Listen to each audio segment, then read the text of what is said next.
அனைவருக்கும் வணக்கம். கன்னிராசிக்காரர்களை பொறுத்த வரைக்கும் உலகத்தின் எந்த மூலையில் இருந்தாலும் 1/8/2023 முதல் 30/8/2023 வரை கிரகநிலைகளின் அமைப்பு காரணமாக இவை நடந்தே தீரும் என்று இருக்கக்கூடிய விஷயங்களாக எவையெல்லாம் பார்க்கப்படுகின்றன. அதிலும் குறிப்பாக பெரும்பான்மையான கிரகநிலைகள் விரயஸ்தானத்திலும் அஷ்டமஸ்தானத்திலும் சஞ்சரிக்கின்றன. இப்படிப்பட்ட தருணத்தில் கூடுதல் கவனமும் விழிப்புணர்வும் மிக அதீதமாக தேவைப்படுகிறது. மற்ற ராசிக்காரர்களை விட அதீத விழிப்புணர்வுடன் விடாவிட்டில் என்றால் நிச்சயம் சில சிரமங்களை எதிர்கொள்வதற்கான வாய்ப்பு இருக்கிறது என்பதையே கிரகநிலைகள் உறுதிப்படுத்துகின்றன. இப்படிப்பட்ட இந்த தருணத்தில் 1/8/2023 முதல் 30/8/2023 வரை கிரகநிலைகளின் அமைப்பு எப்படி உள்ளது என்று ஆராய்ந்து பார்க்கும்போது நவ கிரகங்களில் வலிமையான தோஷமற்ற முழு சுப கிரகமாக இருக்கக்கூடிய குரு பகவான் மேசராசியில் வீற்றிருக்கிறாருங்க. அவர் மேசராசியில் சஞ்சரிப்பது அதிவிரைவாக அனைத்து விதமான காரியங்களையும் மிக சிறப்பாக செய்து முடிக்கக்கூடிய வாய்ப்பும் யோகமும் கிடைக்கிறது என்பதை துல்லியமாக எடுத்து காட்டுகிறாருங்க. அவருடைய சுப பார்வை சிம்ம ராசி, துலாம் ராசி மற்றும் தனுசு ராசிக்கு கிடைக்கிறதுங்க. குரு பார்க்கின் கோடி நன்மை என்பார்கள். அப்படி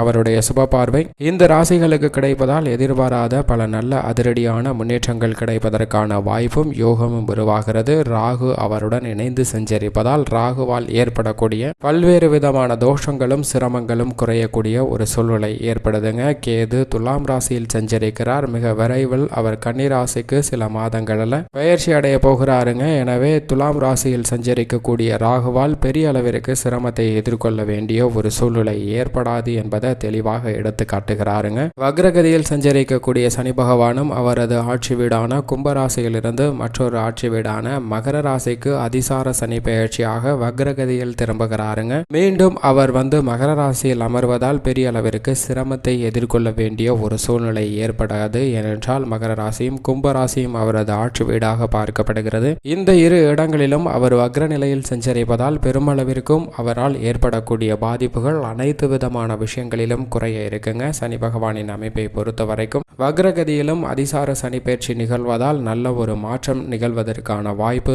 ஏற்படுகிறது என்பதை தெளிவாகவும் துல்லியமாகவும் எடுத்து காட்டுகிறார். 23/8/2023 முதல் மகர ராசியில் அமர்ந்து பல்வேறு விதமான மாற்றத்திற்கு வித்திடுகிறாருங்க. சனி பகவான் மீண்டும் கும்பராசியில் டிசம்பர் மாதம் 20ஆம் தேதிக்கு பிறகு அமரப்போகிறார். சூரியனை பொறுத்த வரைக்கும் அவரது ஆட்சி வீடாக இருக்கக்கூடிய சிம்ம ராசியில் அமர்ந்து சஞ்சரிக்க போகிறாருங்க. 1/8/2023 தேதி அன்று கடகராசியில் சஞ்சரிக்கக்கூடிய சூரியன் ஆகஸ்ட் மாதத்தின் பிற்பகுதியில் அவருடைய ஆட்சி வீடான சிம்ம ராசியில் முழு ஆட்சி பலத்துடன் சஞ்சரிக்க போகிறார். சூரியன் முழு ஆட்சி பலத்திற்கு வருவது ஆளுமையும் அதிகாரமும் கொண்ட அனைத்து விஷயங்களும் மிக சிறப்பாக நடைபெறுவதற்கான வாய்ப்பும் யோகமும் உருவாகிறதுங்க. தொழில் உத்தியோகம் என எதிர்பாராத பல சலுகைகளை பெறக்கூடிய ஒரு அற்புதமான தருணமாக அமைகிறது என்பதை முழு ஆட்சி பலத்துடன் சஞ்சரிக்கக்கூடிய சூரியன் உறுதிப்படுத்துகிறாருங்க. அது மட்டுமல்லாது முக்கூட்டு கிரகங்கள் என்று சொல்லக்கூடிய சுக்கிரன், புதன், சூரியன் ஆகிய 3 கிரக நிலைகளுமே 16ஆம் தேதிக்கு பிறகு மிகுந்த வலுவுடன் இந்த இடங்களில் சஞ்சரிக்க போகின்றன. சுக்கிரனும் வக்ரகதியில் திரும்ப போகிறார், புதனும் வக்ரகதியில் திரும்புகிறார். திரும்பினாலும் 2 கிரக நிலைகளும் சிம்மராசியில் தான் சஞ்சரிக்கின்றன. சூரியனும் சிம்மராசியில் இணைந்து சஞ்சரிப்பதால் முக்கூட்டு கிரகங்கள் என்று சொல்லக்கூடிய 3 கிரக நிலைகளும் பல மாதங்களுக்கு பிறகு மீண்டும் ஒன்றாக இணைவது நல்ல பலம் சேர்க்கக்கூடிய ஒரு அமைப்பாக பார்க்கப்படுகிறது. அனைத்து விதமான காரியங்களிலும் இருக்கக்கூடிய காரிய தடைகள் விலக வாய்ப்பு அதிகமாக கிடைக்கிறது என்பதை தெளிவாக எடுத்து காட்டுகின்றன. செவ்வாயின் அமைப்பை பொறுத்த வரைக்கும் சிம்ம ராசியில் துவக்கத்தில் சஞ்சரித்தாலும் பிற்பகுதியில் கன்னிராசிக்கு மாறி சஞ்சரிக்க போகிறாருங்க. கன்னிராசிக்கு செல்வது செவ்வாயின் அமைப்பு காரணமாக பல தடைகள் விலகி நல்லதொரு மாற்றமும் முன்னேற்றமும் கிடைப்பதற்கான வாய்ப்பு ஏற்படுகிறது. விவசாயம் சார்ந்த பணிகளில் தொய்வு இல்லாமல் லாபம் ரெட்டிப்பாகக்கூடிய ஒரு சரணமாக பார்க்கப்படுகிறது. உங்களது உழைப்பிற்கேற்ற நல்ல பலன் கிடைக்கக்கூடிய ஒரு அற்புதமான தருணமாக அமைகிறது என்பதை பூமிக்காரராக இருக்கக்கூடிய செவ்வாய் உறுதிப்படுத்துகிறாருங்க. இந்த தருணத்தில் குடும்பத்தில் பல்வேறு விதமான சுப நிகழ்வுகளுக்கு இருந்த தடைகள் விலகுகிறது. திருமணம், குழந்தை பாக்கியம் உள்ளிட்ட எதிர்பார்க்கக்கூடிய அத்தனை விதமான நிகழ்வுகளும் சிறப்பாக நடைபெறுங்க. சந்திரனின் அமைப்பை பொறுத்த வரைக்கும் 2.5 தினங்கள் அஷ்டமஸ்தானத்தில் சஞ்சரிப்பார். அந்த தினங்கள்ல மட்டும் தேவையற்ற வீண் வாக்குவாதங்கள், கருத்து வேறுபாடுகள் போன்றவற்றை தவிர்த்திடுங்க. மற்ற அனைத்துமே பெரும்பாலும் சாதகமாக அமைகிறது என்பதை தான் சந்திரனின் அமைப்பானது உறுதிப்படுத்துகிறதுங்க. இப்படி 1/8/2023 முதல் 30/8/2023 வரை கிரகநிலைகளின் அமைப்பானது உள்ளது என்பதை கிரகநிலைகள் துல்லியமாக எடுத்து காட்டுகிறது.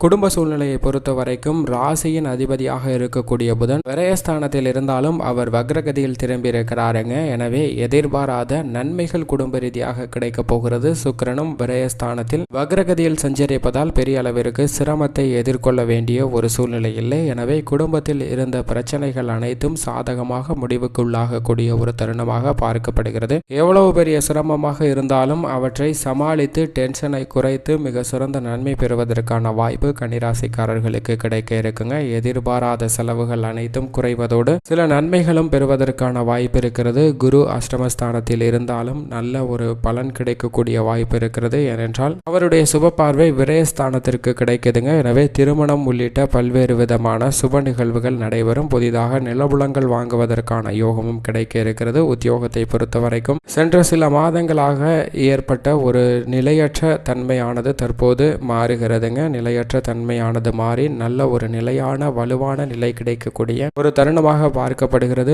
மீண்டும் 5ஆம் இடத்திற்கு சனி பகவான் வருவதால் சில உத்தியோக ரீதியான அலைச்சல்கள் அதிகரிக்கலாம். ஆனால் பெரிய அளவிற்கு பாதிப்பு இல்லை. உத்தியோகம் சம்பந்தப்பட்டு இடைத்தரகர்கள் யாரையும் நம்ப வேண்டாங்க. இடைத்தரகர்களை நம்புவதால் சில ஏமாற்றத்தை சந்திப்பதற்கான வாய்ப்பு உத்தியோகம் மற்றும் தொழில்துறையில் இருக்கிறது. தொழில்துறையில் திடீரென சில மாற்றங்கள் ஏற்படுவதற்கான வாய்ப்பும் நியாயமற்ற போட்டிகள் அதிகரிப்பதற்கான ஒரு சூழ்நிலையும் இருக்குங்க. எனவே சற்று விழிப்புணர்வுடன் செயல்பட வேண்டும். ஏனென்றால் பஞ்சமஸ்தானத்தில் சனி வீற்றிருந்தாலும் அவர் வக்ரகதியில் சஞ்சரிப்பதால் சற்று விழிப்புணர்வு மிக முக்கியமாக தேவைப்படுகிறது. பெரிய அளவிற்கு முதலீடு சற்று தள்ளி வையுங்கள். நிச்சயம் நல்ல பலன் கிடைக்கும். கலைத்துறையை பொறுத்த வரைக்கும் சனி சாதகமாக இல்லை. இருந்தாலும் சுக்கிரன் மிக வலுவாக சஞ்சரிப்பதால் நீங்கள் எதிர்பாராத பண வரவு என்பது கிடைப்பதற்கான வாய்ப்பு ஏற்படுதுங்க. மருத்துவ செலவுகள் குறையும். திட்டமிட்டபடி கலைத்துறை சார்ந்த பணிகளை மிக சிறப்பாக செய்து முடிக்க முடியும் என்பதை கிரகநிலைகள் உறுதிப்படுத்துகின்றன. அரசியல் துறையினரை பொறுத்த வரைக்கும் 1/8/2023 முதல் 30/8/2023 வரை சனி சாதகமாக இல்லை என்றாலும் பெரும்பான்மையான கிரகநிலைகள் சாதகமற்ற ஒரு சூழ்நிலையில் தான் இருக்கின்றன. எனவே எந்த பணியை மேற்கொண்டாலும் கூடுதல் கவனமும் விழிப்புணர்வும் தேவை. அலட்சியமாக பணிகளை மேற்கொள்ள வேண்டாம். மாணவ மாணவியரை பொறுத்த வரைக்கும் கல்வியில் பெரிய அளவிற்கு பாதிப்பு ஏற்படாது. ஏனென்றால் புதன் விரயஸ்தானத்தில் இருந்தாலும் அவர் வக்ரகதியில் சஞ்சரிக்கிறார். எனவே நல்லதொரு முன்னேற்றம் கிடைக்கக்கூடிய ஒரு தருணமாக தான் பார்க்கப்படுகிறது. விவசாயத்துறையினரை பொறுத்த வரைக்கும் தொடர்ந்து பல நன்மைகள் கிடைக்கக்கூடிய ஒரு அனுகூலமான அமைப்பு கன்னிராசிக்காரர்களுக்கு கிடைக்க இருக்குதுங்க. ஏனென்றால் ஜென்ம ராசியில் விவசாயத்துறையின் அதிபதியாக இருக்கக்கூடிய செவ்வாய் வீற்றிருக்கிறார். எதிர்பாராத சில மாற்றங்கள் தடுமாற்றங்கள் நன்மை தரக்கூடிய வாய்ப்பை உருவாக்கி கொடுக்கிறது. கால்நடை பராமரிப்பில் பண விரயத்தை சற்று கட்டுக்குள் வைத்துக் கொள்ள முயற்சி செய்யுங்க. பெண்மணிகளை பொறுத்த வரைக்கும் இந்த தருணம் என்பது